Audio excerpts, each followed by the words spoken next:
वो जो लोग भी माननीय मुख्यमंत्री जी का स्वागत करना चाहेंगे सभी लोग कर सकते हैं। सभी से आग्रह कृपया अभी मंच पर व्यवस्था बना के रखें और इसके बाद कार्यक्रम मुख्यमंत्री जी के उद्बोधन के बाद फिर आप लोग स्वागत कर सकते हैं। अभी कृपया कोई मंच पर ना आए।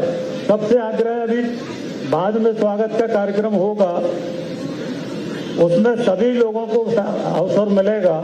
अभी सभी से आग्रह कृपया करके कि अब कोई मंच पर ना आए जिससे कि कार्यक्रम प्रारंभ हो सके। इसके बाद माननीय मुख्यमंत्री जी यहाँ पर रुकेंगे, सभी से मिलेंगे और जो लोग भी स्वागत करना चाहते हैं सभी को स्वागत का अवसर मिलेगा। कृपया व्यवस्था में सहयोग करें और सभी लोग बैठने का कष्ट करें। हमारा आज का कार्यक्रम स्वागत के बाद अब आगे की कड़ी में चलता है। मैं सबसे पहले मध्य प्रदेश में पिछड़ा वर्ग कल्याण आयोग के माननीय अध्यक्ष डॉक्टर गौरी शंकर बिसेन जी से अनुरोध करता हूं कि जिन्होंने पूरे आयोग की टीम के साथ और पूरे अपने अधिकारी कर्मचारियों के साथ और इस रिपोर्ट को 7 महीने के अंदर पूरा करवाया है, ऐसे सम्माननीय आयोग के अध्यक्ष डॉक्टर गौरी शंकर बिसेन जी का तालियों के साथ स्वागत करते हुए मैं उनको आमंत्रित करता हूं कि अपनी बात कहें। आदरणीय डॉक्टर गौरी शंकर बिसेन जी।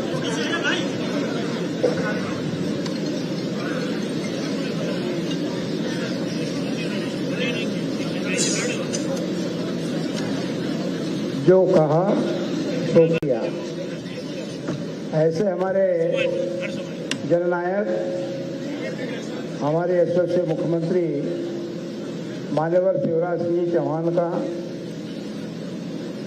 पिछड़ा वर्ग समाज की ओर से हार्दिक अभिनंदन है, बहुत बहुत स्वागत है, उनको बहुत बहुत बधाई।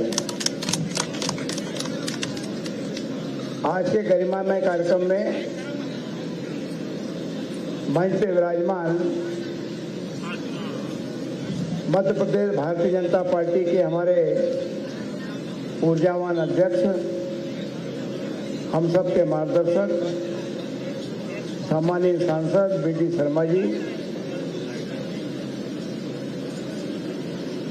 हमारे नगरीय कल्याण विभाग के मंत्री और पिछड़े वर्ग को जिनका सदैव संरक्षण रहता है सम्मानीय भूपेंद्र सिंह जी, हमारे गृह मंत्री सम्मानीय नरोत्तम मिश्र जी, सम्मानीय मोहन यादव जी, सम्मानीय रामचंद्र पटेल जी, सम्मानीय सुरेश धाकड़ जी, सम्मानीय ब्रजेश सिंह यादव जी, सम्मानीय हमारे कुशवाहा जी सहित सभी मंत्री परिषद के साथीगण और सम्मानीय हमारे सांसदगण, सम्मानीय हमारे विधायकगण, सम्मानीय हमारे आयोग निगम मंडल के अध्यक्षगण, पदाधिकारीगण, भारतीय जनता पार्टी का पूरा हमारा संगठन, मोर्चे के यहाँ अध्यक्ष बैठे, युवा मोर्चे के अध्यक्ष जी हैं, महिला मोर्चे के अध्यक्ष बहन हैं, किसान मोर्चे के और सभी मोर्चा प्रकोष्ठ के पदाधिकारीगण, पार्टी के पदाधिकारीगण सहित हमारी बहन माननीय साधना सिंह जी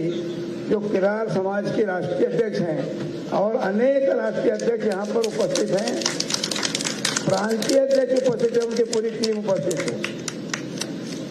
मैं पिछड़ा वर्ग आयोग के अध्यक्ष होने के नाते कम बल्कि पिछड़ा वर्ग का होने के नाते आप सबका अभिनंदन करना चाहता हूं, आप सबका स्वागत करना चाहता हूं। भाइयों बहनों, मध्य प्रदेश में मैं बड़े जवाबदारी के साथ कह सकता हूं, पिछड़े वर्गों के कल्याण के लिए, उनके उन्नति के लिए और उनको अधिकार दिलाने के लिए जो दृढ़ संकल्प माननीय मुख्यमंत्री जी के अंतर्मन में और हमारी पार्टी के एक एक रोम रोम में समाया हुआ है, मैं समझता हूँ इसकी तुलना किसी दल से की नहीं जा सकती। हम सबका गौरव है कि माननीय नरेंद्र मोदी जी का हम सबको नेतृत्व है। आज केंद्र में हमारी सरकार है, केंद्र की सरकार ने पिछड़ा वर्ग आयोग बनाया और उसको संवैधानिक दर्जा दिया है और संवैधानिक दर्जा देकर राज्य सरकारों से परामर्श कर उन जातियों को जो पिछड़े वर्ग में नहीं है उनको सम्मिलित करने का और जो केंद्र की सूची में उनको राज्य की सूची में सम्मिलित करने का भी अधिकार दिया है। यह काम और कोई नहीं कर सकता। लोगों को लगता है कि हम पिछड़े वर्ग के हित की बात करेंगे तो लोग कहीं हमसे दूर तो नहीं हो जाएंगे, हमसे नाराज तो नहीं हो जाएंगे। मैं एक बात कहना चाहता हूं, इस राष्ट्र में पिछड़े वर्गों के संबंध में कई बातें हुई हैं। भारत के संविधान में उसका सहारा लेकर पिछड़े वर्ग के कल्याण को रोकने का भी प्रयास हुआ है। मंडल कमीशन की रिपोर्टों को लागू नहीं होने दिया गया। महाजन आयोग की रिपोर्ट तो इस तकलीफ में बनी है कि तत्कालीन सरकार ने किसी तरह का सपोर्ट नहीं किया। जब महाजन आयोग की रिपोर्ट का हमने अध्ययन किया तो पाया कि उन्होंने लिखा है कि सरकार ने इस आयोग को काम करने में किसी तरह का सपोर्ट नहीं किया है। और मैं अभिनंदन करना चाहता हूं हमारे यशस्वी मुख्यमंत्री जी का, जिन्होंने 2 सितंबर 2021 को न केवल आयोग बनाया बल्कि 3 दिन के अंदर आयोग की बैठक लेकर के पूरे अधिकारियों को चीफ सेक्रेटरी से लेकर के प्रमुख सचिव और जिले के कलेक्टरों को निर्देश किया कि आयोग जहां जहां जाता है आप सामने आकर के उस आयोग को सहयोग करें। मुझे लगता है कि सरकार की दृढ़ इच्छा शक्ति नहीं होती और माननीय मुख्यमंत्री जी का हमारे ऊपर इस तरह का आशीर्वाद नहीं होता तो मैं नहीं समझता कि 6 महीने की अल्प समय अवधि में इस आयोग ने इतनी विस्तृत रिपोर्ट प्रस्तुत किया होता। और इसलिए मैं कहना चाहता हूं, यह आयोग पूर्ण रूप से मध्य प्रदेश की सरकार के दृढ़ इच्छा शक्ति का परिणति है। और मैं कह सकता हूं कि माननीय मुख्यमंत्री जी ने कदम कदम पर इस बात को चिंता किया। जब न्यायालय में मामला गया और ऐसा लग रहा था कि अब क्या होगा, उस समय में माननीय मुख्यमंत्री स्वतः दिल्ली गए और वहां पे अधिवक्ता साहिबानों से परामर्श करके, विधि विशेषज्ञों से परामर्श करके और हमारे आयोग के तरफ से भी वहां अधिवक्ता खड़ा करके मुझे लगता है राज्य की जनता को और पिछड़े वर्ग को न्याय दिलाने का काम किया है। इसलिए ऐसे न्याय की कुर्सी पर विद्यमान हमारे मुख्यमंत्री जी का आज पिछड़े वर्ग की ओर से अभिनंदन है। लेकिन माननीय मुख्यमंत्री जी ने भी सदैव ये चाहा कि एक तरफा अभिनंदन नहीं होता। जब वो यहाँ प्रवेश हुए तो उन्होंने पिछड़े वर्ग के सारे लोगों का अभिनंदन किया है। उसके बाद में मंच पे आए, ऐसा दोनों तरह का एक तरफ से जो मिला पहली बार देखने को मिला है। और इसलिए मैं बहुत ज्यादा न कहते कि हम सब माननीय मुख्यमंत्री जी का मार्गदर्शन प्राप्त करेंगे। मैं इतना कहना चाहता हूँ कि आज तो 50% आरक्षण की सीलिंग के साथ माननीय उच्चतम न्यायालय ने हमें अधिकार प्रदान किया है, राज्य सरकारों को अधिकार प्रदान किया राज्य सरकार ने। और राज्य निर्वाचन आयोग ने चुनाव की प्रक्रिया भी सुप्रीम कोर्ट के जजमेंट के आधार पर प्रारंभ कर दिया है। लेकिन बाकी जो और हैं, रोजगार में और शिक्षा में हमारे पिछड़े वर्ग के अधिकारों के लिए ये आयोग काम करेगा और पुनः ऐसी रिपोर्ट हम सबमिट करेंगे। और भारत सरकार के सामने राज्य सरकार के माध्यम से मैं चाहूंगा कि ऐसी पहल हो कि पिछड़े वर्ग के आरक्षण के लिए संविधान में संशोधन हो और हमारे पिछड़े वर्ग को सदैव सभी क्षेत्रों में आरक्षण मिले और हमारा पिछड़ा वर्ग आगे बढ़े। यही हम अपेक्षा करते हैं। हम पुनः अपने यशस्वी मुख्यमंत्री जी का, मध्य प्रदेश की सरकार का और मध्य प्रदेश के सहित देश के कोने कोने से आए हमारे सभी सामाजिक बंधुओं का अभिनंदन करना चाहूंगा। आप सबका स्वागत है। बहुत बहुत धन्यवाद। वंदे मातरम। भारत माता की जय।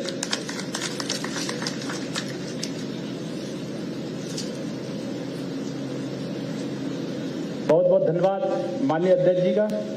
मैं अब भारतीय जनता पार्टी की सरकार में हमारे पिछड़े वर्ग के कल्याण के लिए बना हुआ विभाग और ये पिछड़ा वर्ग कल्याण विभाग भी मैं आप सब लोगों को बताना चाहता हूं कि माननीय मुख्यमंत्री जी ने ही पिछले कार्यकाल में 2012-13 में मध्य प्रदेश में पिछड़े वर्ग के कल्याण के लिए अलग से विभाग बनाया। यह भी अगर क्रेडिट किसी को जाती है तो मध्य प्रदेश में माननीय शिवराज सिंह चौहान जाती है।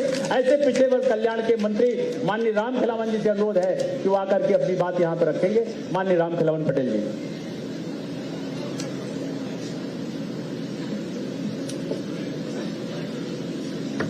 ओबीसी आरक्षण के ऐतिहासिक निर्णय के आज इस कार्यक्रम के मुख्य अतिथि, हम सबके मार्गदर्शक, हम सबके समय समय पर दिशा निर्देश देने वाले प्रदेश के यशस्वी मुख्यमंत्री, जिन्होंने भागीरथ प्रयास करके मध्य प्रदेश में पिछड़े वर्ग के लोगों को त्रिस्तरीय पंचायत चुनाव में और नगरीय निकाय चुनाव में आरक्षण दिलाने का काम किया। मैं पिछड़े वर्ग की ओर से मंत्री होने के नाते और आप सबकी ओर से माननीय मुख्यमंत्री जी का हार्दिक स्वागत करता हूं, वंदन करता हूं, अभिनंदन करता हूं। और प्रदेश के यशस्वी अध्यक्ष जी, जिन्होंने जब 10 मई को निर्णय आया कि बगैर ओबीसी ओबीसी आरक्षण के साथ चुनाव होंगे तो उन्होंने कहा कि मध्य प्रदेश में जरूरत पड़ी तो 27% और जरूरत पड़ी तो 27% से ज्यादा भी पिछड़े वर्ग को आरक्षण देके पंचायत में और नगरीय निकायों में चुनाव कराए जाएंगे। ऐसे प्रदेश के यशस्वी अध्यक्ष हमारे कुशल संगठन माननीय बीडी शर्मा का भी मैं स्वागत करता हूं, वंदन करता हूं, अभिनंदन करता हूं। हमारे प्रदेश के यशस्वी गृह मंत्री जो समय समय पर हम सबका मार्गदर्शन करते रहते हैं, हमारे प्रदेश के यशस्वी नगरीय प्रशासन मंत्री जो समय समय पर हम सबका मार्गदर्शन करते रहते हैं, आदरणीय कैबिनेट मंत्री मोहन यादव जी, हमारे पिछड़े वर्ग कल्याण आयोग के यशस्वी अध्यक्ष गौरी शंकर बिसेन जी, पिछड़ा वर्ग कल्याण आयोग के सदस्य आदरणीय प्रदीप पटेल जी, बहन कृष्णा गौर जी, आदरणीय मंत्री भारत सिंह जी, आदरणीय सुरेश धाकड़ जी, आदरणीय ब्रजेंद्र सिंह जी, प्रदेश के महामंत्री आदरणीय रणवीर जाटव जी, बहन कविता पाटीदार जी, कृषि मोर्चे के अध्यक्ष आदरणीय दर्शन सिंह चौधरी जी, महिला मोर्चा की अध्यक्ष बहन माया नरौलिया जी, हमारे सामने बैठे सभी माननीय सांसदगण, सभी माननीय विधायकगण, सभी हमारे जनप्रतिनिधिगण, प्रदेश से आए हमारे सभी राष्ट्रीय अध्यक्ष, प्रदेश अध्यक्ष और पूरे प्रदेश से आए सभी पिछड़ा वर्ग के बुद्धिजीवीगण, पदाधिकारीगण, सभी जिले के अध्यक्ष, मोर्चे के अध्यक्ष, सभी उपस्थित साथियों का, प्रिंट मीडिया, इलेक्ट्रॉनिक मीडिया का मैं पिछड़े वर्ग विभाग के मंत्री होने के नाते आप सबका हार्दिक स्वागत करता हूं, वंदन करता हूं, अभिनंदन करता हूं। और आज जो ऐतिहासिक निर्णय पिछड़े वर्ग का त्रिस्तरीय पंचायत चुनाव में हुआ है, माननीय यशस्वी प्रधानमंत्री जी का, माननीय मुख्यमंत्री जी का, माननीय प्रदेशाध्यक्ष जी का, माननीय सभी उपस्थित मंत्रियों का और उपस्थित सभी माननीय सांसद जी का, सभी विधायकों का, सभी राष्ट्रीय अध्यक्ष, प्रदेश अध्यक्ष, जिले के अध्यक्ष, जिले के मोर्चे के अध्यक्ष और उपस्थित सभी साथियों का पुनः वंदन अभिनंदन स्वागत करते हुए अपनी बात समाप्त करता हूं। वंदे मातरम, जय श्री राम।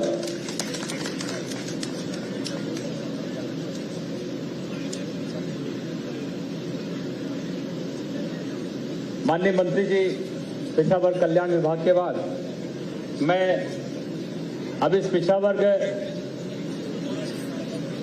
के कल्याण के लिए जब आयोग बना था उसके पहले से लेकर के और अभी तक लगातार हम सब लोगों को सपोर्ट करते रहे, अपने मंत्रालय की भी तरफ से और अपने विभागीय अधिकारियों की तरफ से भी और तमाम समाज के लोगों की कई बार यहाँ पे कई दौर पे यहाँ पे बैठ के भी हुई। मैं ऐसे माननीय भूपेंद्र सिंह जी को आमंत्रित करता हूँ कि वो यहाँ पर आकर अपनी बात रखेंगे। एक बार जोरदार ताली बजा करके स्वागत करेंगे। बहुत बहुत धन्यवाद।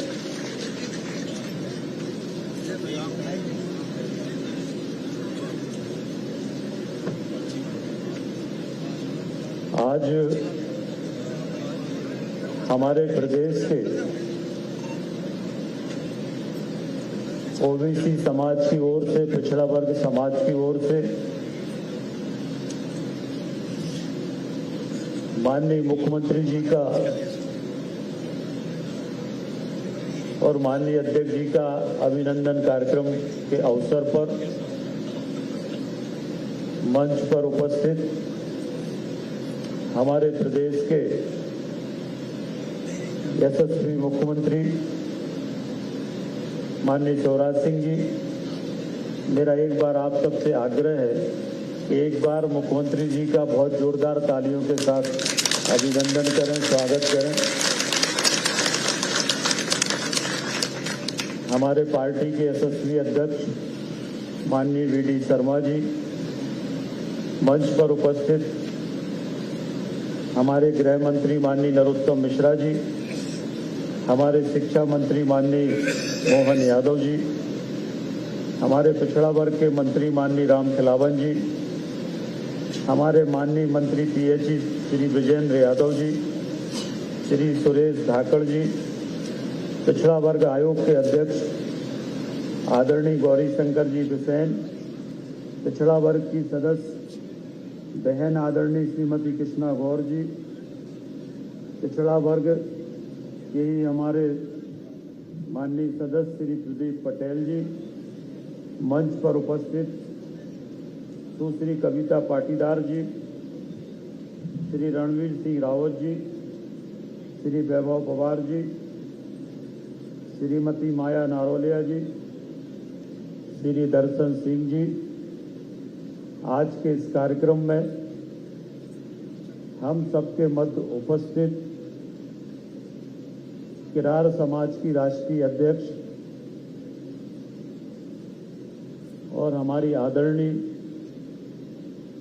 भाभी श्रीमती साधना सिंह जी। और देखो तालियों में ऐसे नहीं, जरा तालियां बजे तो फिर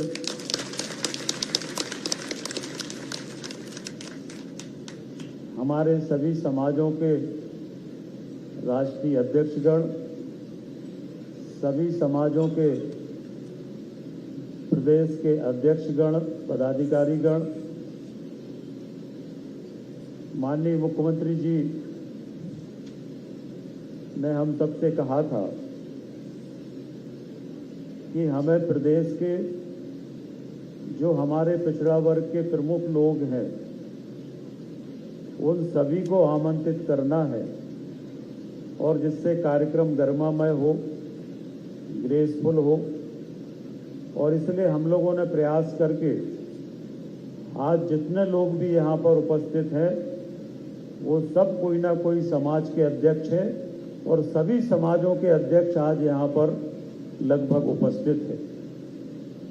मैं आज माननीय मुख्यमंत्री जी का पिछड़ा वर्ग समाज की ओर से बहुत हृदय से अभिनंदन करता हूं, वंदन करता हूं, स्वागत करता हूं। और इसलिए कि जब सुप्रीम कोर्ट का फैसला आया और सुप्रीम कोर्ट के फैसला आने के बाद हम सबके मन में ये निराशा थी कि इतने लंबे समय से मुख्यमंत्री जी प्रयास कर रहे हैं कि ओबीसी को स्थानीय निकाय के चुनाव में आरक्षण मिले। और सुप्रीम कोर्ट के फैसले के बाद मैं माननीय मुख्यमंत्री जी की दृढ़ इच्छा शक्ति को और उनके आत्मविश्वास को आज नमन करता हूं, जिन्होंने कहा निराश होने की जरूरत नहीं है, हम अंतिम क्षण तक लड़ाई लड़ेंगे परंतु ओबीसी को आरक्षण दिलाएंगे। और उन्होंने अपना विदेश का दौरा निरस्त कर दिया। विदेश का दौरा निरस्त करके और तत्काल माननीय मुख्यमंत्री जी सीधे दिल्ली पहुंचे और दिल्ली पहुंचकर शाम से लेकर रात के 1 बजे तक हमारे जितने भी सॉलिसिटर जनरल से लेकर तुषार मेहता साहब से लेकर एडिशनल सॉलिसिटर जनरल से लेकर नटराजन जी से सभी लोगों से, सभी विधि विशेषज्ञों से रात के 1 बजे तक मुख्यमंत्री जी मिले। और कांग्रेस तो कह रही थी, जब सुप्रीम कोर्ट का आदेश आया तब कांग्रेस कह रही थी अब कोई रास्ता नहीं बचा, अब सुप्रीम कोर्ट में कोई सुनवाई नहीं हो सकती है, आगे अब कुछ होता नहीं है। परंतु ये मुख्यमंत्री जी का विश्वास था, आत्मविश्वास था और उन्होंने रात के 1 बजे तक अधिवक्ताओं से सारा विचार विमर्श करने के बाद सरकार ने यह तय किया, मुख्यमंत्री जी ने यह तय किया कि हम एप्लीकेशन ऑफ मॉडिफिकेशन में जाएंगे। और एप्लीकेशन ऑफ मॉडिफिकेशन में जाने का निर्णय हुआ। सामान्यतः 99% केस में एप्लीकेशन ऑफ मॉडिफिकेशन स्वीकार नहीं होती, परंतु माननीय मुख्यमंत्री जी ने जो तथ्य और तर्क रखे थे उस आधार पर हमारी एप्लीकेशन ऑफ मॉडिफिकेशन स्वीकार की गई, सर्वोच्च न्यायालय में स्वीकार हुई। और सर्वोच्च न्यायालय में स्वीकार होने के बाद उस पर सुनवाई हुई और सुनवाई में बड़े बड़े अधिवक्ताओं को माननीय मुख्यमंत्री जी ने खड़ा करने का काम किया। हमारे सॉलिसिटर जनरल से लेकर सारे जितने बड़े अधिवक्ता थे उनको सबको वहां पर शामिल किया और पहले दिन सुनवाई हुई। सुप्रीम कोर्ट ने गंभीरता से सुनवाई की। हमारी जो पिछड़ा वर्ग आयोग की 600 पेज की रिपोर्ट थी, उस 600 पेज की रिपोर्ट को गंभीरता के साथ माननीय सर्वोच्च न्यायालय ने सुना और पूरा देखा और उसके बाद उन्होंने कुछ जानकारी और मांगी। मैं माननीय मुख्यमंत्री जी का अभिनंदन करूंगा कि माननीय मुख्यमंत्री जी ने उसी समय रात में हवाई जहाज से वो सारी जानकारी भी सुप्रीम कोर्ट में भेज दी और दूसरे दिन सुबह 10:30 बजे जब हमारे एप्लीकेशन ऑफ मॉडिफिकेशन पर सुनवाई हुई तो आज हम सबके लिए गौरव और गर्व का विषय है कि देश के इतिहास में पहली बार सुप्रीम कोर्ट ने ओबीसी आरक्षण देने का निर्णय लिया। ये मध्य प्रदेश के मुख्यमंत्री जी की सरकार की ऐतिहासिक जीत है। ये देश का पहला उदाहरण है। महाराष्ट्र में भी जहां कांग्रेस की सरकार है वहां पर बिना ओबीसी के आरक्षण के चुनाव हो रहे हैं, परंतु ये मुख्यमंत्री जी की संकल्प शक्ति थी। मुख्यमंत्री जी तो चुनाव करा रहे थे, 2 साल पहले चुनाव करा रहे थे और 27% ओबीसी आरक्षण के साथ करा रहे थे, परंतु कांग्रेस पार्टी 5 बार हाई कोर्ट गई चुनाव के स्टे के लिए। जब हाई कोर्ट से स्टे नहीं मिला तो सुप्रीम कोर्ट गए और सुप्रीम कोर्ट में कांग्रेस पार्टी ने महाराष्ट्र के गौली केस का उदाहरण देकर हमारे प्रदेश में पंचायत के चुनाव रुकवाने का काम किया। ये माननीय मुख्यमंत्री जी का संकल्प था, हमारी पार्टी का, हमारे अध्यक्ष जी का संकल्प था कि हम अंतिम क्षणों तक ओबीसी की लड़ाई लड़ेंगे और आज ये ऐतिहासिक निर्णय हुआ है। इसके लिए मैं माननीय मुख्यमंत्री जी का हृदय से अभिनंदन करता हूं, अध्यक्ष जी का अभिनंदन करता हूं और आप सबसे आग्रह करता हूं कि जोरदार तालियों के साथ आप सब माननीय मुख्यमंत्री जी का एक बार फिर से अभिनंदन करें, स्वागत करें। बहुत धन्यवाद।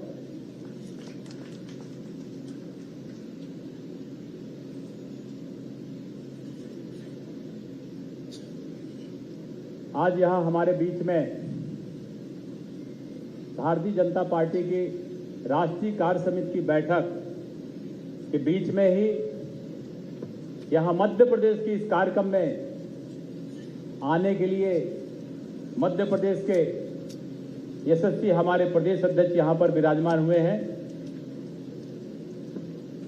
मैं उनको यहाँ बुलाना चाहूँ उससे पहले हमारे मध्य प्रदेश के यहाँ हमारे आदरणीय हमारे मंत्रीगण हैं, श्री नरोत्तम मिश्रा जी हैं, हमारे डॉक्टर मोहन यादव जी हैं, हमारे भारत सिंह कुशवाहा जी हैं, हमारे ब्रजेंद्र सिंह यादव जी हैं, सुरेश धाकर जी हैं, हमारे मध्य प्रदेश के 10-10 पिछड़े वर्ग के हमारे मुख्यमंत्री हमारे यहाँ पर माननीय मंत्री हैं।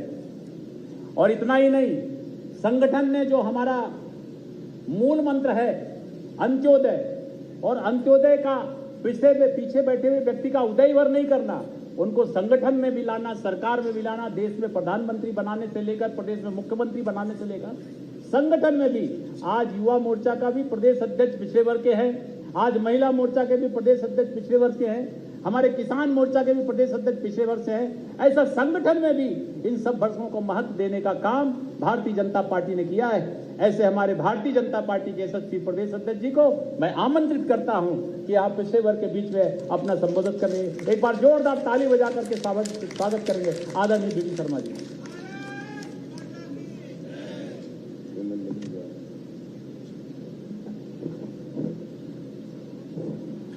बोलिए भारत माता की। अरे इतना बड़ा फैसला हुआ है और केवल मध्य प्रदेश नहीं, पूरे भारत के अंदर जो अभी भूपेंद्र जी जो कह रहे थे ये सामान्य बात नहीं है। भारतीय जनता पार्टी की पंच निष्ठाओं के अनुरूप निर्णय कराने में जो महत्वपूर्ण भूमिका मध्य प्रदेश की सरकार ने, हमारे माननीय मुख्यमंत्री जी ने निभाई है, वो केवल एक राज्य नहीं। मुझे कल राष्ट्रीय कार्य समिति में महाराष्ट्र के लोग मिले थे, वो कह रहे थे कि साहब हमने तो धो डाला है महाराष्ट्र के अंदर कि देखो मध्य प्रदेश की सरकार को कैसे जाती है सुप्रीम कोर्ट के अंदर और ओबीसी वर्ग को उसका अवसर दिलाती है।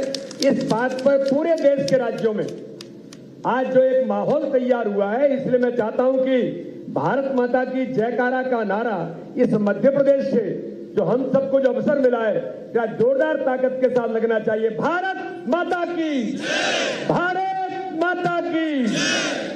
आज हमारे इस विशेष कार्यक्रम में मध्य प्रदेश के हमारे सभी ओबीसी वर्ग, समाज वर्ग के द्वारा आयोजित इस कार्यक्रम में हमारे बीच उपस्थित मध्य प्रदेश के लोकप्रिय जन जन के नेता और हम सबके लाडले नेता, जिनके बारे में हम लोग कहते हैं कि मध्य प्रदेश के केवल ओबीसी वर्ग की चिंता नहीं, ओबीसी वर्ग की चिंता तो करना ही है, लेकिन इस मध्य प्रदेश के अंदर ऐसा कोई समाज नहीं है जिस समाज की चिंता मध्य प्रदेश के मुख्यमंत्री हमारे आदरणीय शिवराज सिंह चौहान ने नहीं की हो। और हर समाज के उस वर्ग के लिए जो संवेदनशील व्यक्तित्व के तौर पर आज माननीय मुख्यमंत्री जी ने जो भूमिका मध्य प्रदेश के अंदर, वो लगातार इस देश के अंदर सबसे ज्यादा समय से रहने वाले मुख्यमंत्री की भूमिका में आज हमारे बीच में उपस्थित हैं। मैं चाहता हूं जोरदार तालियों से हमारे मुख्यमंत्री जी का हम अभिनंदन करें। ऐसे आदरणीय शिवराज सिंह चौहान जी, मध्य प्रदेश सरकार के हमारे गृह मंत्री, जिन्होंने इस अभियान में और ओबीसी वर्ग के इस समाज को अवसर कैसे मिले, इसमें उन्होंने भी महत्वपूर्ण भूमिका निभाई और दिन रात एक करके विधि मंत्री होने के नाते से उन्होंने भी अपनी जो भूमिका निभाई है, उसके लिए आदरणीय नरोत्तम जी का भी जोरदार तालियों से अभिनंदन करें। आदरणीय नरोत्तम मिश्रा जी, भूपेंद्र सिंह जी के बारे में, प्रदीप पटेल जी के बारे में, तो मुझे लगता है कि गौरीशंकर बिसेन जी के बारे में तो आज ये बनता ही है कि हम उनका अभिनंदन, आज इस अवसर पर मुख्यमंत्री जी का अभिनंदन तो हो ही रहा है, लेकिन हमारे कमीशन ने भी जो महत्वपूर्ण भूमिका निभाई है, क्योंकि उसके आधार पर जो रिपोर्ट तैयार हुई, इसलिए मैं ऐसा मानता हूं कि कमीशन के हमारे अध्यक्ष और दोनों हमारे जो सदस्य हैं, गौरीशंकर बिसेन जी, बहन कृष्णा गौर जी और प्रदीप पटेल जी, इनके लिए भी हम जोरदार तालियों से अभिनंदन करें। उन्होंने पूरे मध्य प्रदेश का दौरा करके जो भूमिका निभाई। आदरणीय भूपेंद्र सिंह जी, हमारे नगर निकाय के मंत्री, जो इस पूरे अभियान की अगुवाई कर रहे थे। आदरणीय रामखिलावन पटेल जी, भारत सिंह कुशवाहा जी, हमारे शिक्षा मंत्री आदरणीय मोहन यादव जी, आदरणीय ब्रजेंद्र सिंह यादव जी हमारे मंत्री, आदरणीय सुरेश राजखेड़ा जी, यहां पर उपस्थित भारतीय जनता पार्टी के मेरे टीम के दोनों महामंत्री और दोनों ताकतवर नेता हैं, दोनों मेरे साथ महामंत्री हैं, दोनों ओबीसी वर्ग के, बहन कविता पाटीदार जी और रणवीर रावत जी, दोनों यहां पर उपस्थित हैं। यहां पर उपस्थित हमारे मेरे साथ 7 मोर्चे हैं। एक तो अल्पसंख्यक मोर्चा है, एक एससी मोर्चा है, एक एसटी मोर्चा है और एक ओबीसी मोर्चा है। बचे 3 मोर्चे जो प्रदीप पटेल जी अभी जिसका उल्लेख कर रहे थे, तीनों मोर्चे मेरी टीम के अंदर, भाई वैभव कुमार युवा मोर्चा, यहां पर उपस्थित माया नारोले जी बहन हमारी महिला मोर्चे की अध्यक्ष और दर्शन सिंह चौधरी किसान मोर्चे के अध्यक्ष, ये भी तीनों ओबीसी वर्ग का यहां पर प्रतिनिधित्व करते हैं। ऐसे हमारे सभी मंच पर उपस्थित वरिष्ठ नेतागण और हमारी बड़ी संख्या में ऐसे हमारे माननीय सांसद यहां पर उपस्थित हैं।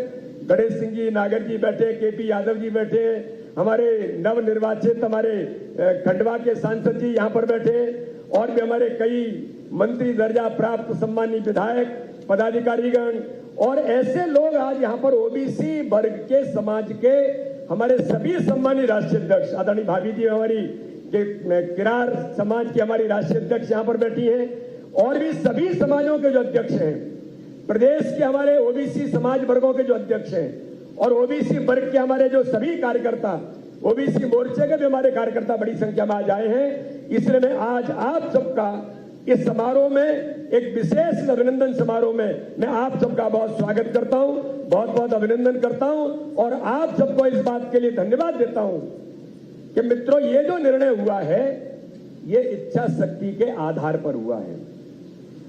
आपके मन का जो संकल्प था, आपके मन की जो इच्छाएं थी, भारतीय जनता पार्टी की सरकार माननीय प्रधानमंत्री नरेंद्र मोदी जी के नेतृत्व में, मध्य प्रदेश के मुख्यमंत्री माननीय शिवराज सिंह चौहान के नेतृत्व में, और इस देश के अंदर हम आज 70% भूभाग पर अगर भारतीय जनता पार्टी की सरकारें काम कर रही हैं तो उनका एक ही संकल्प है जो माननीय प्रधानमंत्री कहते हैं, सबका साथ, सबका विकास और सबके विश्वास के मंत्र पर आगे चल के इस देश को आगे ले जाने का काम करना है। और इसलिए मित्रों, मैं आज इस बात के लिए गंभीरता से कहना चाहता हूं कि ओबीसी समाज वर्ग के जो पूरा नेतृत्व आज यहां पर है, और आप सब लोगों को आज माननीय मुख्यमंत्री जी के अभिनंदन के बाद हमको पूरे मध्य प्रदेश के अंदर कोने कोने में जो जाना है, मेरा एक अनुरोध और अपील मैं आज इस मंच के माध्यम से करना चाहता हूं कि माननीय मुख्यमंत्री जी के जो प्रयास है, आज मैं गंभीरता से कहना चाहता हूं, जो भूपेन्द्र सिंह जी जिस बात का उल्लेख कर रहे थे, ये भारतीय जनता पार्टी के नेतृत्व का, माननीय प्रधानमंत्री जी का और माननीय मुख्यमंत्री जी का, क्योंकि हमारे केंद्र के नेतृत्व ने भी माननीय मुख्यमंत्री जी को इस बात के लिए ताकत दी। माननीय प्रधानमंत्री माननीय अमित शाह जी, माननीय नड्डा जी ने कहा कि मध्य प्रदेश के अंदर ये जो हुआ है, सर्वोच्च न्यायालय का निर्णय होगा।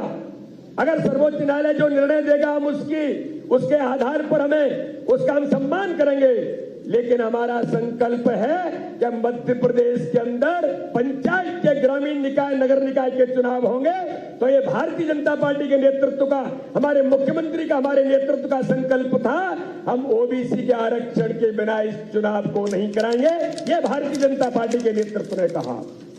और मित्रों, मैं कहना चाहता हूं कि हमारा संकल्प था, हमारी प्रतिबद्धता थी भारतीय जनता पार्टी के नेतृत्व, हमारे माननीय मुख्यमंत्री जी की। मैं आज फिर इस बात को कहना चाहता हूं, हमारे केंद्रीय नेतृत्व ने, प्रदेश के नेतृत्व ने तय किया कि माननीय सर्वोच्च न्यायालय मॉडिफिकेशन के बाद भी जो कहेगा, हम अंतिम छोर तक, अंतिम समय तक हम इसका प्रयास करेंगे, जो माननीय मुख्यमंत्री की इच्छा शक्ति थी हमारी सरकार की और हमारे संगठन की। लेकिन मित्रों, मैं एक बात का विशेष तौर पर आप लोगों से कहना चाहता हूं कि जब इसका अभियान की, जहां पर कांग्रेस ने इस ओबीसी आरक्षण को जिस स्थान पर पहुंचाया, उसके बारे में उल्लेख यहां पर हुआ है कि किसने छल कपट की राजनीति की, किसने मध्य प्रदेश के उच्च न्यायालय के अंदर, मैं ओबीसी समाज वर्ग के इस नेतृत्व को आज कहना चाहता हूं, ये कमलनाथ और दिग्विजय सिंह के नेतृत्व की सरकार ने हाई कोर्ट के अंदर गजट नोटिफिकेशन करके, मीडिया के मित्र मेरे जानते, मैंने कहा था, गजट नोटिफिकेशन करके कहा कि 27% ओबीसी पॉपुलेशन मध्य प्रदेश के अंदर है। गजट में नोटिफिकेशन करके कोर्ट में जाकर के प्रस्तुत किया और बाद में कहते हैं कि 27% आरक्षण दे रहे थे। कितना झूठ और कितना छल कपट करते हैं। और इसके बाद कोर्ट जब सुनवाई करता है तो उनके एडवोकेट जनरल खड़े नहीं होते हैं। इसका जवाब कांग्रेस दे और ओबीसी समाज वर्ग के नेतृत्व को पूछना चाहिए। हम 27% ओबीसी के आरक्षण पर मध्य प्रदेश के निकाय के चुनाव, पंचायत के चुनाव करा रहे थे, चुनाव हमने घोषित कर दिया था। कौन सुप्रीम कोर्ट के अंदर गया? और मैं ओबीसी समाज वर्ग के हमारे नेतृत्व के सामने आज एक बात को फिर गंभीरता से कहना चाहता हूं कि इन्होंने महाराष्ट्र से कनेक्ट करने का प्रयास किसने किया? वो उनके वकील जो कांग्रेस के नेता हैं, उन्होंने वहां उल्लेख किया और जब बाद में कहा कि साहब हमने तो इसके बारे में नहीं कहा था, तो कोर्ट ने कहा, सर्वोच्च न्यायालय ने कहा कि ये जो कुछ हो रहा है उसके कर्ता धर्ता तो आप ही लोग हैं। ये ओबीसी समाज वर्ग के नेतृत्व को कांग्रेस के इन झूठ छल कपट की राजनीति करने वालों से पूछना चाहिए। लेकिन मित्रों, भारतीय जनता पार्टी की सरकार है, हमारा संकल्प और प्रतिबद्धता थी कि मध्य प्रदेश के अंदर चुनाव होंगे तो हम 27% ओबीसी आरक्षण के साथ करेंगे। लेकिन मैं अपने नेतृत्व पर माननीय प्रधानमंत्री, माननीय राष्ट्रीय अध्यक्ष जेपी नड्डा जी और अमित शाह जी के ऊपर और मध्य प्रदेश के मुख्यमंत्री शिवराज सिंह चौहान के ऊपर इस बात का गर्व करता हूं कि उन्होंने हमें कहा कि अगर माना कि न्यायालय जो भी निर्णय देता है उसका सम्मान करेंगे, अगर माना कि निर्णय हमारे खिलाफ जाता है तो भारतीय जनता पार्टी के नेतृत्व ने तय किया कि हर नगर निकाय की और हमारे जो ग्रामीण निकाय के चुनाव होंगे उनमें भारतीय जनता पार्टी अपने ओबीसी वर्ग के कार्यकर्ताओं को 27% से भी ऊपर उनको अवसर देने का काम करेगी। यह हमारा संकल्प था, यह हमारी प्रतिबद्धता थी। और मैं ऐसा कहता हूं कि संकल्प में कोई विकल्प नहीं होता। तो माननीय मुख्यमंत्री का और मंच पर बैठे हुए नेतृत्व का जब निर्णय था और प्रतिबद्धता थी, माननीय सर्वोच्च न्यायालय ने भी उस प्रतिबद्धता को देखकर और हमारे ओबीसी कमीशन आदरणीय गौरी शंकर बिसेन जी, जिन्होंने अथक मेहनत करके हमारी बहन कृष्णा गौर जी और प्रदीप पटेल जी ने पूरे मध्य प्रदेश का दौरा करके जो प्रस्तुत किया, उसका परिणाम ये रहा कि माननीय सर्वोच्च न्यायालय को लगा कि इन्होंने काम ठीक किया है, इन्होंने ईमानदारी से काम किया है। इसलिए आज उस ईमानदारी का पारितोष भारतीय जनता पार्टी की सरकार माननीय मुख्यमंत्री के नेतृत्व में आज पूरे देश के अंदर ओबीसी समाज वर्ग को अवसर देने का काम माननीय सर्वोच्च न्यायालय ने भी भारतीय जनता पार्टी की प्रतिबद्धता पर किया है। इसलिए मित्रों, मैं कहना चाहता हूं कि आजादी के 75 वर्ष पूरे हो रहे हैं। ओबीसी समाज वर्ग के लोगों को इन कांग्रेस के लोगों से पूछना चाहिए। ओबीसी कमीशन बना था, लेकिन आजादी के 75 वर्षों में 55 वर्ष राज कांग्रेस ने किया है। मैं सभी राष्ट्रीय अध्यक्षों से, प्रदेश के हमारे जो अध्यक्ष हैं और ओबीसी समाज वर्ग का जो नेतृत्व करने वाले लोग हैं, जो पूरा नेतृत्व यहां पर बैठा है, मैं गंभीरता से कहना चाहता हूं, पूछिए कमलनाथ जी से, पूछिए उन दिग्विजय सिंह मिस्टर बंटा ढार से कि आपने 55 वर्ष राज किया, लेकिन ओबीसी कमीशन को कभी आपने संवैधानिक दर्जा नहीं दिया। और मैं गर्व से कहता हूं इस बात को आज इस मंच के माध्यम से कि भारतीय जनता पार्टी की सरकार, भारतीय जनता पार्टी के संगठन, माननीय प्रधानमंत्री जी की जो प्रतिबद्धता थी, उन्होंने जैसे ही शपथ ग्रहण की थी 2014 के बाद, उन्होंने कहा ओबीसी समाज वर्ग के उत्थान के लिए इस देश के अंदर ओबीसी कमीशन बना था, उस ओबीसी कमीशन को संवैधानिक दर्जा देने का काम अगर इस देश के अंदर किसी ने किया तो भारत के प्रधानमंत्री नरेंद्र मोदी ने किया। इसका जवाब इस कांग्रेस के नेतृत्व से पूछना चाहिए। इसलिए मित्रों, आज मैं इस अवसर पर माननीय मुख्यमंत्री जी, जिनकी अथक मेहनत, उनका संकल्प, उनकी प्रतिबद्धता का परिणाम है कि केवल मध्य प्रदेश नहीं, ये पूरे देश के ओबीसी समाज वर्ग को उनका अधिकार दिलाने का काम जिन्होंने किया है, ये तो सामान्य तौर पर मध्य प्रदेश अभिनंदन कर रहा है। अरे मैं तो कहता हूं कि पूरे देश को मध्य प्रदेश की सरकार का ओबीसी समाज वर्ग को अभिनंदन करने की जरूरत है, उनको अवसर मिला है। तो इसलिए आज इस अवसर पर मैं सभी ओबीसी समाज वर्ग के हमारे नेतृत्व को आपको शुभकामनाओं के साथ, आपको बधाई के साथ मैं केवल एक अपील करना चाहता हूं। माननीय मुख्यमंत्री जी अभी मेरे साथ बातचीत कर रहे थे यहां आने से पहले। मन को पीड़ा जब होती है जब एक झूठ छल कपट की राजनीति करने वाले गुमराह लोगों को कर जाते हैं। दिग्विजय सिंह झूठ बोल रहे हैं, कमलनाथ जी झूठ बोल रहे हैं, गांव गांव में जाकर के केवल झूठ की राजनीति करेंगे, छल करेंगे, कपट करेंगे, गुमराह करेंगे। अरे इनका जवाब किसी को देना है तो मित्रों, ये अभिनंदन तो आज यहां पर होगा, लेकिन इस अभिनंदन के बाद गांव गांव के अंदर प्रत्येक पंचायत में भारतीय जनता पार्टी का कार्यकर्ता तो करेगा ही, लेकिन ओबीसी समाज वर्ग के इन सभी मित्रों को मैं कहना चाहता हूं, आप सबको मिलकर के मध्य प्रदेश के अंदर स्थानीय निकाय और ग्रामीण निकाय से लेकर के नगर निकाय के चुनाव में इन झूठ बोलने वालों की राजनीति करने वालों को जवाब देने के लिए इनका पर्दाफाश प्रत्येक पंचायत में ओबीसी समाज वर्ग को करने की जरूरत है। इन्हें बताना चाहिए कि तुमने क्या किया, ये अवसर मिला है तो किसके द्वारा मिला। तो झूठ छल कपट की राजनीति करने वालों को भी जवाब देने का काम हमारे ओबीसी समाज वर्ग के सभी संगठनों को, सभी नेतृत्व को और सभी कार्यकर्ताओं को इस दिशा में आज काम करने की जरूरत है, जिसकी आज महती आवश्यकता है। इतना ही आह्वान करके मैं माननीय मुख्यमंत्री जी को और पूरे मंच पर बैठी हुई टीम का पुनः एक बार अभिनंदन और स्वागत करता हूं। और भारतीय जनता पार्टी के कार्यकर्ताओं की जो प्रतिबद्धता थी आज वो पूरी हो रही है। इसलिए भारतीय जनता पार्टी के सभी कार्यकर्ताओं को, बूथ बूथ तक के लोगों को मैं उनका बहुत अभिनंदन करता हूं, बहुत बहुत स्वागत करता हूं। जय हिंद, जय भारत, भारत माता की जय।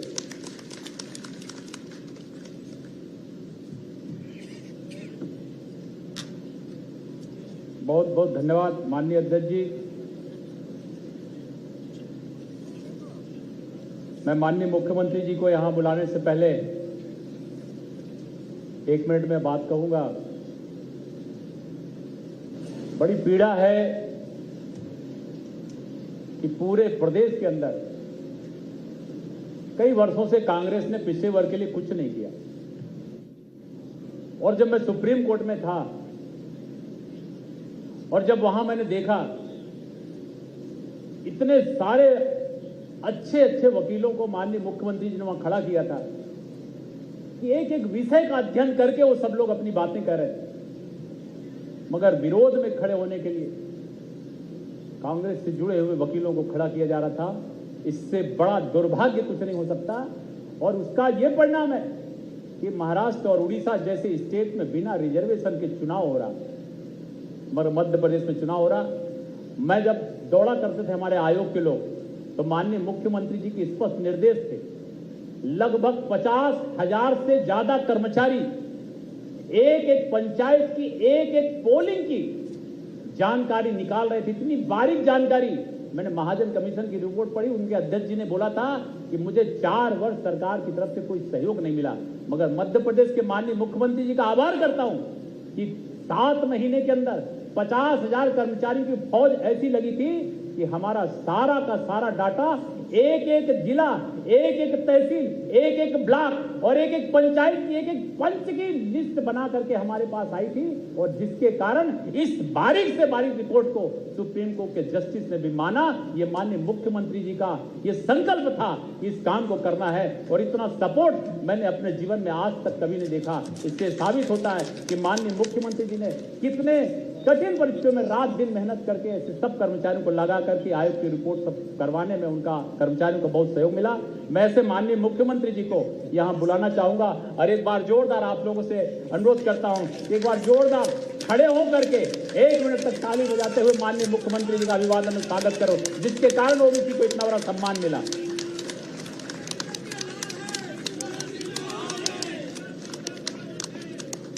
बोलिए भारत माता की। अब यही से ठीक है, सब यहां से बोले तो मैं भी यहां से बोलूं। अरे ठीक है, वहीं से कर लो यार, कृपया करके बैठिएगा। बोलिए भारत माता की। आज इस अभिनव कार्यक्रम में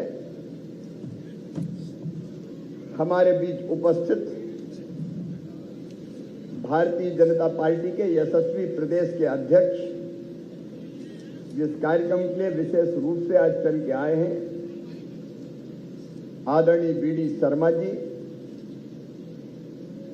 आज ओबीसी वर्ग के विभिन्न समाजों के पधारे हुए आदरणीय राष्ट्रीय अध्यक्षगण, आदरणीय प्रदेश अध्यक्षगण, मैं उनका यहां हृदय से स्वागत करता हूं। मध्य प्रदेश सरकार के गृह मंत्री और विधि मंत्री, जिन्होंने अपने मंत्रालय की तरफ से दिनों रात एक करके ओबीसी आरक्षण के लिए काम किया, आदरणीय नरोत्तम मिश्रा जी, हमारे नगरीय विकास मंत्री जो ओबीसी की आरक्षण के लड़ाई के अगुवा थे और हर कदम पे लगातार दिनों रात सक्रिय रह के जिन्होंने इस उद्देश्य की पूर्ति के लिए किया, आदरणीय भूपेंद्र सिंह जी, हमारे उच्च शिक्षा मंत्री डॉक्टर मोहन यादव जी, हमारे हार्टिकल्चर मंत्री भाई भारत सिंह कुशवाहा जी, हमारे पिछड़ा वर्ग कल्याण के मंत्री आदरणीय रामखिलावन पटेल जी, हमारे पीएचई मंत्री भाई विजेंद्र सिंह यादव जी, हमारे पीडब्ल्यूडी के राज्य मंत्री भाई सुरेश धाकर जी, इस आयोग के अध्यक्ष। मैं आयोग का विशेष रूप से उल्लेख करना चाहूंगा। हमने आयोग बनाया और आयोग बनते ही बैठक करके मैंने कहा दिनों रात एक कर दो, दौरा करो, तथ्य जुटाओ, आंकड़े जुटाओ, बिना उसके हम आरक्षण बचा नहीं पाएंगे। लेकिन उन्होंने दिनों रात काम किया। आदरणीय डॉक्टर गौरी शंकर बिसेन जी, भाई प्रदीप जी, मैं एक बात आज जरूर कहूंगा, प्रदीप पटेल इतनी गहराई में जाकर काम करते हैं और मैं तो अध्ययन देख के हैरत में था। और इसका उदाहरण मैं ये देता हूं कि जब सुप्रीम कोर्ट ने और तथ्य मांगे तो ये थे मऊगंज में मैंने फोन किया कि मऊगंज से रीवा पहुंचो, मैंने विमान रीवा भिजवाया और शाम होने से पहले विमान में बिठा के उड़ा दिया प्रदीप पटेल को दिल्ली। मैंने कहा सुप्रीम कोर्ट में माननीय सर्वोच्च न्यायालय में जाके तथ्य रखो। भाई प्रदीप जी, बहन कृष्णा जी, बहन कविता पाटीदार जी, भाई रणवीर सिंह रावत जी, वैभव पवार जी, माया जी, दर्शन जी, हमारे वरिष्ठ नेतागण, आदरणीय सांसद श्री गणेश पटेल जी, रोडमल नागर जी, केपी यादव जी, ज्ञानेश्वर पाटिल जी, एक बार फिर सभी समाजों के, क्योंकि कोई नाम लूं कोई नाम नहीं लूं ये उचित नहीं होगा, लेकिन पूरे सम्मान के साथ आज यहाँ पे आप आमंत्रित हैं, आप पधारे हैं, तो सभी समाजों के अध्यक्षगण, पदाधिकारीगण और उपस्थित मेरे बहनों और भाइयों, एक को छोड़ के, क्योंकि किराड़ समाज की राष्ट्रीय अध्यक्ष भी यहाँ पे है और वो मेरी धर्मपत्नी है, आप सबका मैं यहाँ हृदय से स्वागत करता हूँ। मैं सचमुच में आज आपको भावनात्मक रूप से बता रहा हूँ। अगर कोई पूछे कि 16 साल के मुख्यमंत्रित्व काल में कौन सा सबसे बड़ा काम जिसने दिल को बहुत सुकून दिया हो, वो काम कौन सा है, तो मैं कहूंगा हम ओबीसी के आरक्षण के साथ चुनाव करवा पाए। सचमुच में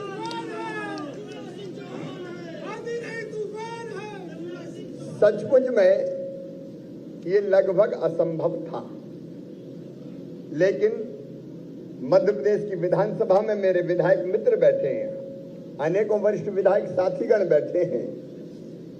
कमलनाथ जी को मैं याद दिलाना चाहता हूं, मैंने कहा था कि कोई साथ देगा तो उसके साथ, कोई साथ नहीं देगा तो उसके बिना, और कोई विरोध करेगा तो उसके बावजूद हम ओबीसी को आरक्षण के साथ ही मध्य प्रदेश में चुनाव करवाएंगे। संकल्प पारित किया था विधानसभा में और यह असाधारण संकल्प था। परिस्थितियां ऐसी थी और ये पाप देखिए, आज मैं चर्चा कर रहा हूं, कोई भाषण नहीं दे रहा। आप सिलसिलेवार इस कहानी को सुनिए। ये पाप किया कौन ने? हम तो 27% रिजर्वेशन के साथ चुनाव करवा रहे थे। चुनाव की अधिसूचना जारी हो चुकी थी, पहले फेस के फॉर्म भरे जा चुके थे। कमलनाथ जी, आज तुम मध्य प्रदेश बंद का आह्वान कर रहे हो, तुम्हारी कोई नहीं सुन रहा, लेकिन मैं तुमसे जवाब चाहता हूं। भारतीय जनता पार्टी की सरकार चुनाव करवा रही थी, क्यों तुम्हारी पार्टी पहले हाई कोर्ट में गई, हाई कोर्ट में पिटे तो माननीय सर्वोच्च न्यायालय गए, सर्वोच्च न्यायालय ने कहा हाई कोर्ट ही जाओ, यहाँ काय को आ गए, तो फिर हाई कोर्ट आए, और अंततः इधर उधर की बात करके महाराष्ट्र का गवली प्रकरण का उदाहरण देके तुमने ये फैसला करवाया था कि ओबीसी के आरक्षण के बिना चुनाव होंगे। ये फैसला हो गया था कि जितने आरक्षित पद है ओबीसी के सबको अनारक्षित कर दो और बिना ओबीसी के चुनाव करवाओ। ये पाप, ऐतिहासिक पाप अगर किसी ने किया था तो कमलनाथ, आपने और कांग्रेस पार्टी ने किया था। और आपका तो इतिहास ही ओबीसी विरोध का रहा है। इतिहास उठा के देख लीजिए। आज चूंकि कांग्रेस नाटक कर रही है, आरोप लगा रही है, बंद का आह्वान कर रही है, इसलिए मैं पूछना चाहता हूं, पहले तो एक ही बात का जवाब दे दो जिसका उल्लेख क्या हुआ है। कमलनाथ जी, सोनिया गांधी जी, राहुल गांधी जी, प्रियंका गांधी जी और जितने जी हैं उनके, एक बात का जवाब मुझे दे दो। महाराष्ट्र में तुम्हारी सरकार, तुम्हारे साथ वाली सरकार, एक साथ प्रकरण गए, कोर्ट में लड़ाई हुई,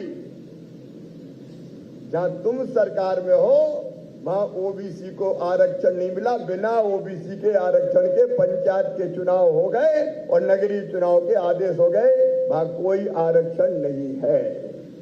और एक मध्य प्रदेश है जहां अंतिम सांस तक हमने लड़ाई लड़ी और मध्य प्रदेश में ओबीसी के आरक्षण के साथ चुनाव संपन्न हो रहे हैं। अरे बड़ा ओबीसी प्रेमी होने का दंभ भरते हो। अगर इतना ही ओबीसी प्रेम था तो महाराष्ट्र में क्यों ओबीसी के बिना? यहां विरोध करने के पहले जवाब तो दो। तुम तो चुनाव में आरक्षण नहीं दिला पाए और यहां बड़ी बड़ी बातें कर रहे हो। मित्रों, कांग्रेस का विरोध, कांग्रेस की नीति ही ओबीसी विरोध की रही है। 1952 में पहले चुनाव हुए, भरपूर बहुमत कांग्रेस का था, कभी ओबीसी को आरक्षण दिया?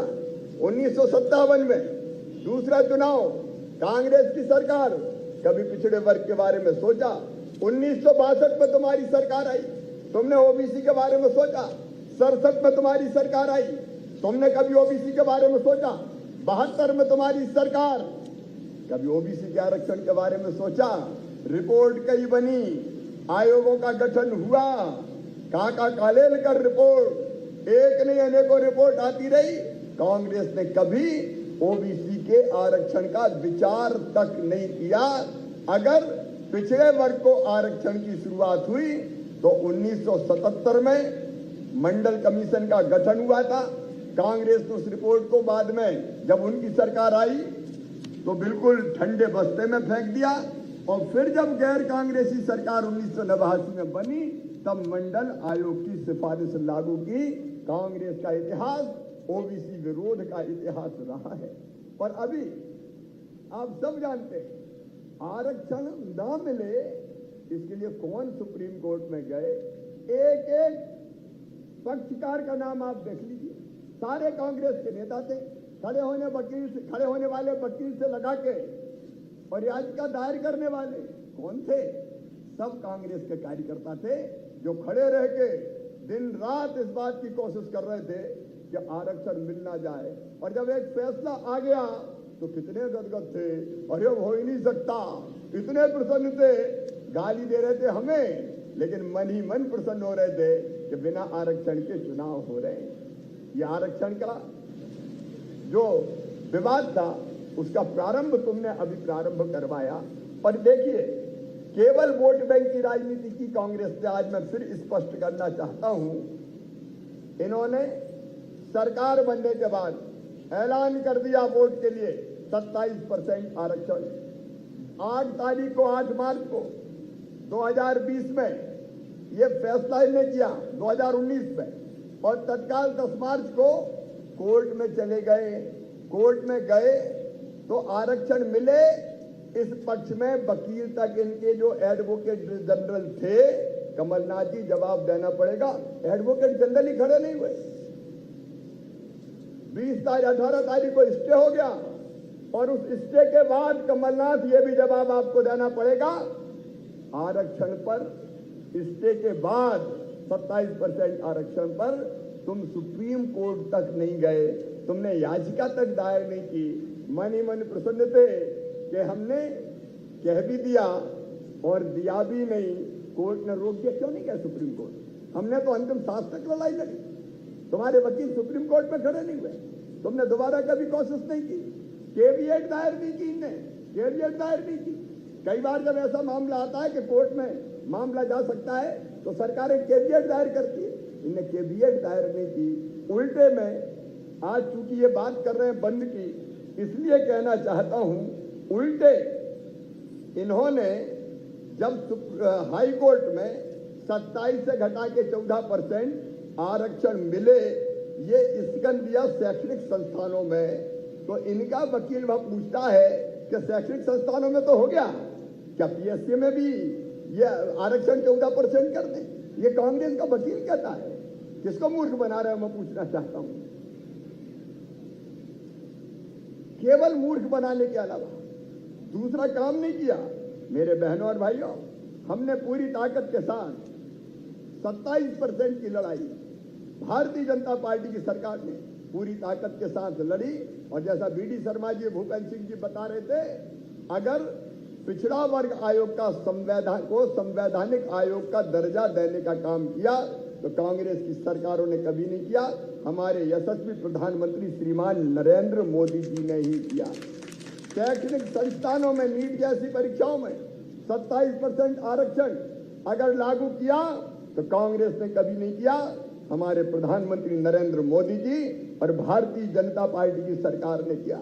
और अभी भी भारतीय जनता पार्टी की सरकार हर कदम पर, हर स्तर पर इस लड़ाई को लड़ने का काम कर रही है।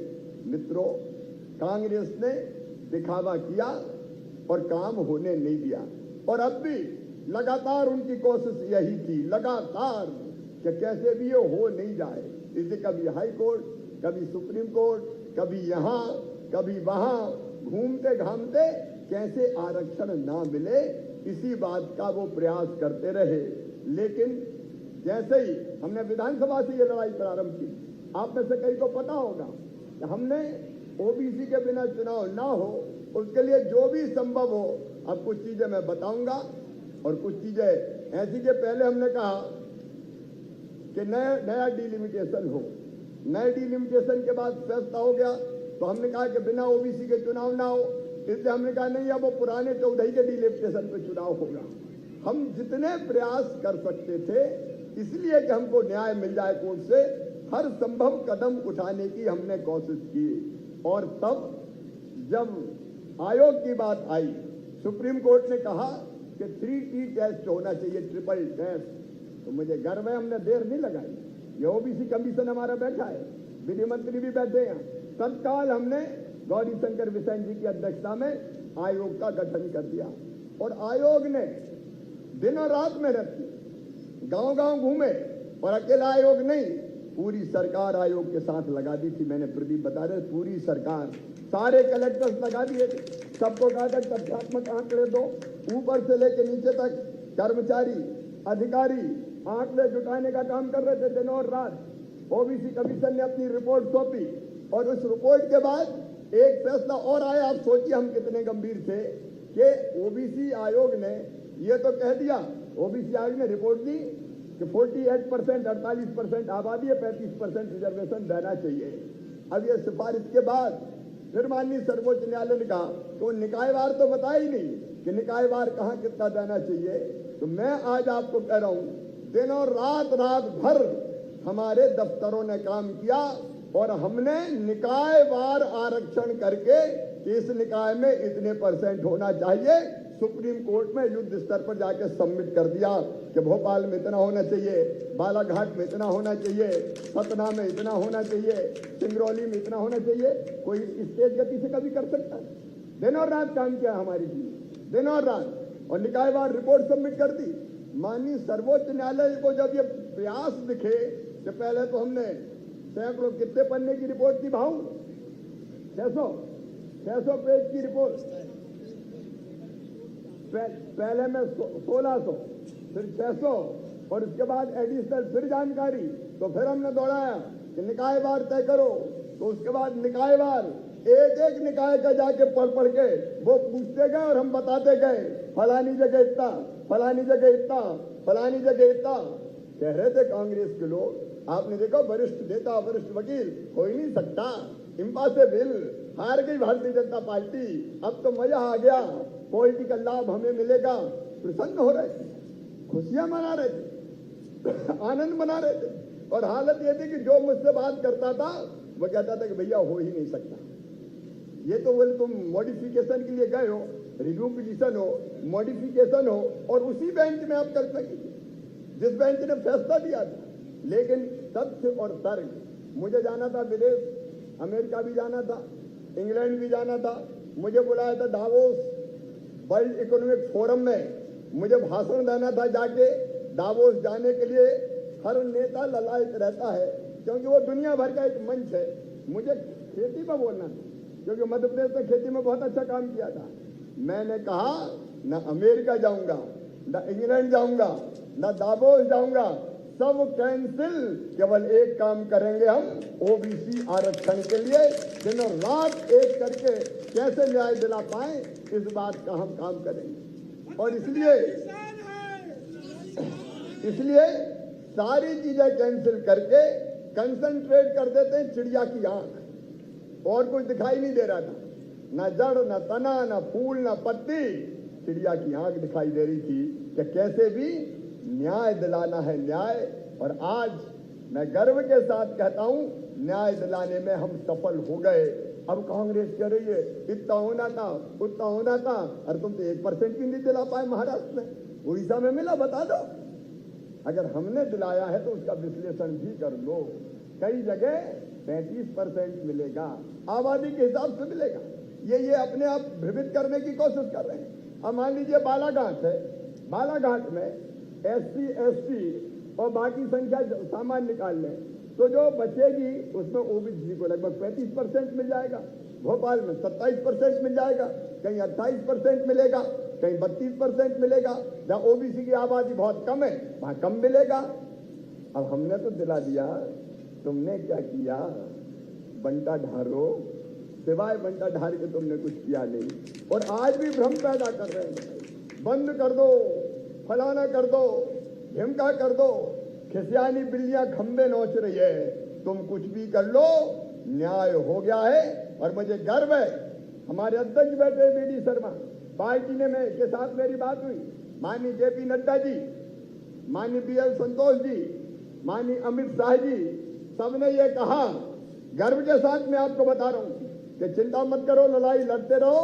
अगर नहीं मिला रिजर्वेशन तो 27% टिकट हम OBC को देंगे बिना रिजर्वेशन के। अन्याय किसी कीमत पर नहीं होने देंगे। इस सीमा तक से हमारी तैयारी, हालांकि हम लड़ रहे थे, हमें भरोसा था हम जीतेंगे, लेकिन तैयारी यह भी थी कि अगर ऐसे नहीं तो फिर हम टिकट देके इसकी भरपाई करने की कोशिश करेंगे। क्योंकि भारतीय जनता पार्टी का मूल मंत्र है सब समाज को लिए साथ में, आगे है बढ़ते जाना, सामाजिक न्याय लेकिन सामाजिक समरसता के साथ। हम सामाजिक समरसता नहीं तोड़ेंगे, सब समाज को इकट्ठा करेंगे, देश को मजबूत करने का काम।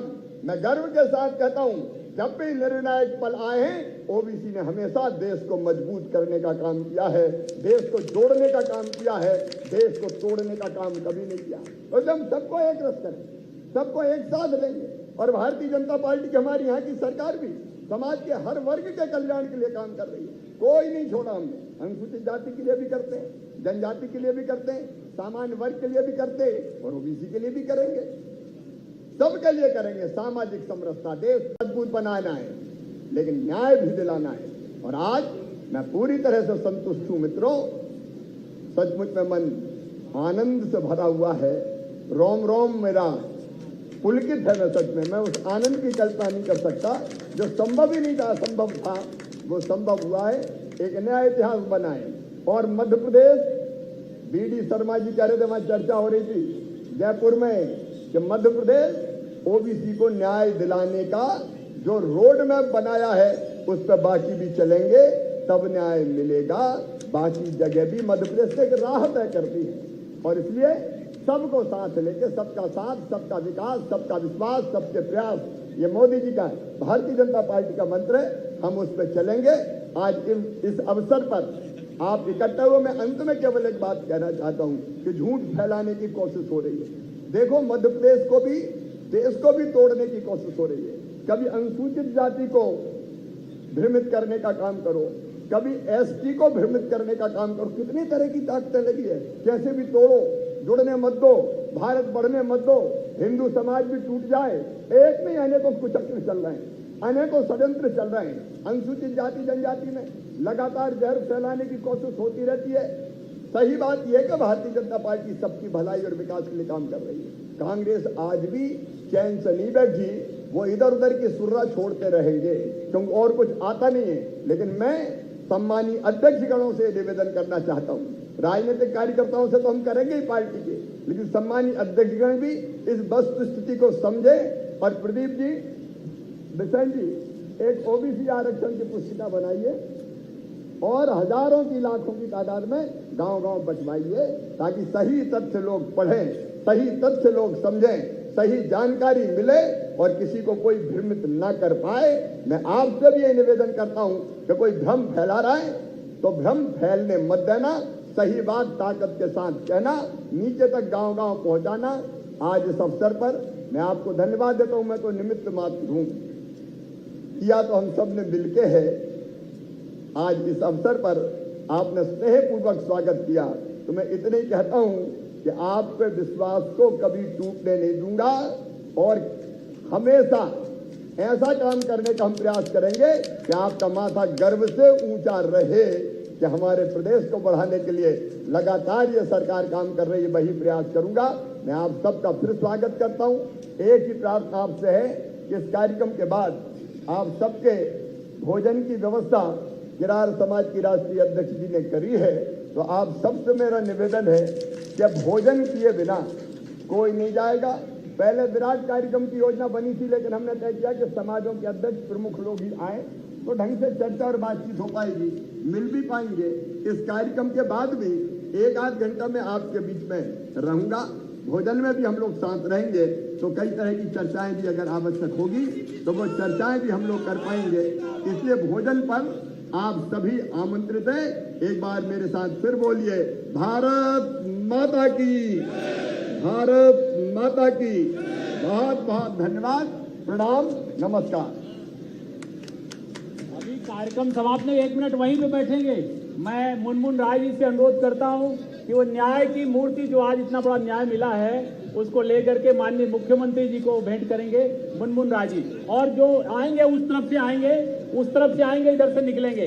इसके बाद हमारे पिछड़ा वर्ग मोर्चे के कुछ लोग सम्मान करें। बाकी सब लोग कृपया बैठे, एक एक करके सबको बुलाया जाएगा, पर ऐसे मत करेंगे। मैं माननीय साधना भाभी जी, देखे कितना अनुशासन का। मैं राष्ट्रीय अध्यक्ष हैं, मगर चूंकि आप लोग नीचे बैठे हैं, उन्होंने भी नीचे बैठ करके अनुशासन का पालन किया है। आप सब लोग अनुशासन का पालन करेंगे, आपसे अनुरोध है। मैं भाभी जी भी खुद सम्मान करने के लिए आएंगी। मैं आप लोगों से अनुरोध करता हूँ, आप लोग बैठे रहें। आदरणीय मुनमुन राय जी, इसके बाद हमारे मोर्चे के पदाधिकारी मुख्यमंत्री जी का एवं प्रदेश अध्यक्ष जी का मूवमेंटो दे करके स्वागत करेंगे। इधर से नहीं